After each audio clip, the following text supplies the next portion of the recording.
In this short lesson, we will discuss several different types of altitude, including their definitions and when each are used throughout your flight. So let's get started. We often hear terms such as elevation and sea level. In aviation, we have many different types of altitude, each playing an important role in our flight.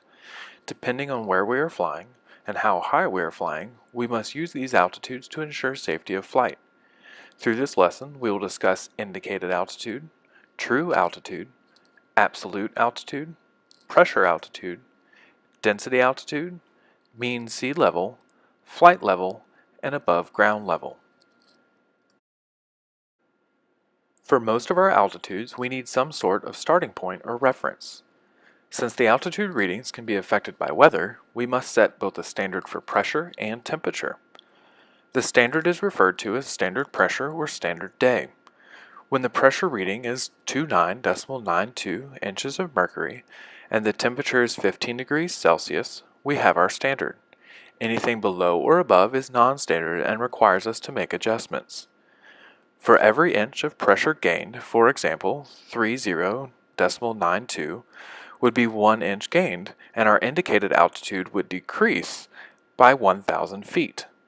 Vice versa, for every inch of pressure loss, you will gain 1,000 feet of altitude. With temperature, your airplane will indicate that you are higher than you actually are in hot weather and lower with cold. So remember, a standard day is 29.92 and 15 degrees Celsius. The first type of altitude we are going to discuss is indicated altitude. This is the most frequently used type of altitude as you read this directly off your altimeter in the cockpit. On the left we have the G1000's tape version of altitude, and on the right we have the analog gauge version of altitude. Indicated altitude is the reading on your altimeter when it is set to the local barometric pressure setting. If you look close on these two examples, you will see on the left image at the bottom and in the window on the right image 29.92. This number is the pressure setting. As we transverse through different airspace, air traffic control will continuously update us on local pressure settings. We ensure this number matches on our gauge. When the correct pressure is set on our gauge, not only are we reading the indicated altitude, but we are also reading the true altitude. Next we have mean sea level, or MSL, and true altitude.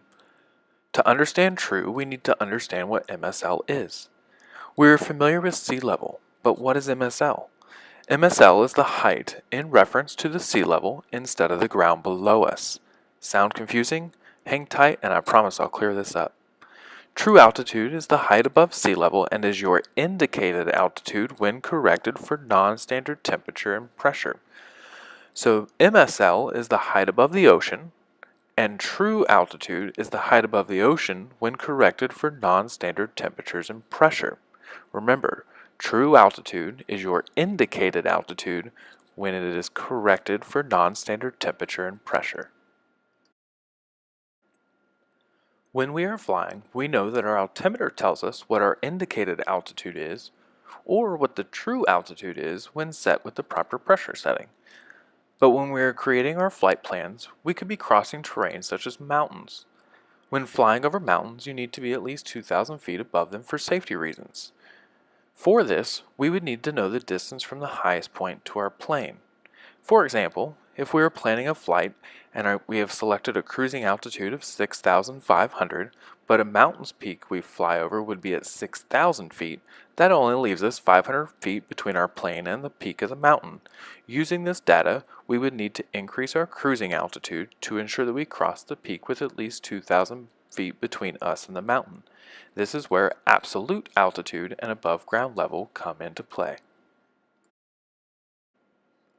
Altimeters come in many different varieties. Here you will see a traditional altimeter. Before we take off and throughout our flight, air traffic control will give us the current pressure setting. We need to ensure that this pressure setting is correctly displayed for the altimeter so that our indicated altitude is correct. Pressure altitude is the height above a standard datum plane. Sounds confusing, so let's use an example. If we're in our plane, sitting on the ground at an airport whose elevation is 500 feet above sea level, we want our gauge to indicate that we are currently at 500 feet. So if the pressure is set to 29.92 and our altitude indicates that we are at 1,500 feet, we know from earlier that our pressure must be lower. We can listen to air traffic control for the current pressure, or if ATC does not have it, we can turn the knob until our indicated altitude reads 500 feet. For this example, if we turn the knob to change the pressure setting to 28.92, we would lose 1,000 feet and our altimeter would read the airport's elevation of 500 feet. Now that we have corrected our indicated altitude and we know that we had to change the altitude by 1,000 feet, our pressure altitude is 1,500 feet. We take the change of 1,000, add it to the elevation of 500 feet, and we come up with 1,500 for a pressure altitude. Now that we have our pressure altitude, we need to compute our density altitude. Density altitude is pressure altitude corrected for non-standard temperature. Remember, we learned that standard temperature is 15 degrees Celsius. But why is density altitude important? Airplanes like dense air, or where the air molecules are closer together. As altitude increases, the air becomes less dense, and therefore our plane's performance starts to drop. On hot summer days, our density altitude will be much higher than our actual or indicated altitude. With smaller planes, the max altitude they can climb to could be very low compared to commercial jets. When we flight plan, we need to ensure that our plane can get to the indicated altitude we need for safety of flight. Let's take a look at the chart here. Say our plane can climb to 15,000 feet. Now find the 15,000 foot line going diagonal across the screen, shown by the red arrow. Follow that line to the far left. Now locate the temperatures of -30 and +30 degrees Celsius. Find where the 15,000 foot crosses both of those temperatures. We can see that with colder temperatures, we can climb higher than with hotter temperatures. So when air traffic control says the density altitude is 3,000 feet at an airport, and the airport's elevation is 500 feet, our plane is going to perform on takeoff as if we were at 3,000 feet. The three basic altitudes are mean sea level, MSL, flight level, abbreviated FL, and above ground level, or AGL. We covered both MSL and AGL earlier.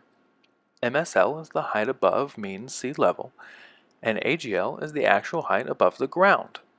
But if you've ever listened to air traffic control, you might hear flight level.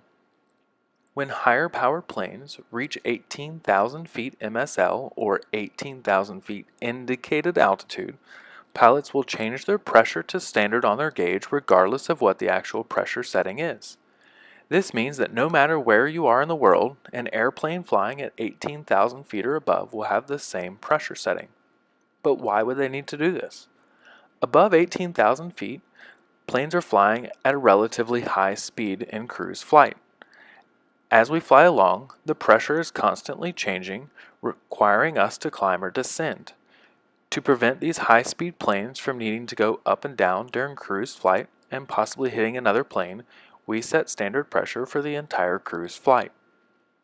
Since the pressure isn't set to the actual pressure above 18,000 feet, we read altitudes as flight level, since 18,000 feet is the same level anywhere in the world for planes.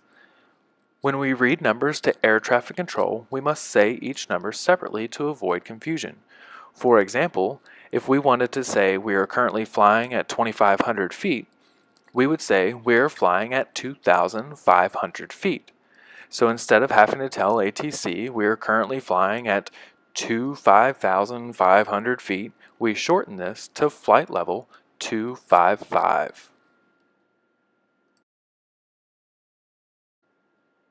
Alright, think you got it?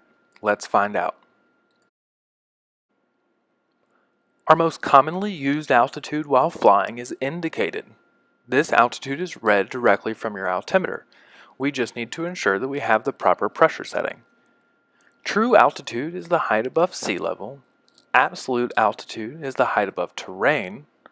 Pressure altitude is the height above or below the standard datum plane, which we remember that standard is 29.92. Density altitude is the pressure altitude, also corrected for non-standard temperature, which we remember is 15 degrees Celsius. MSL, or mean sea level, this is your true altitude. Flight level are the altitudes above 18,000 feet, and AGL is above ground level, and this is what your absolute altitude is. That's it. You're done. We learned all the basic altitudes you need to fly safely.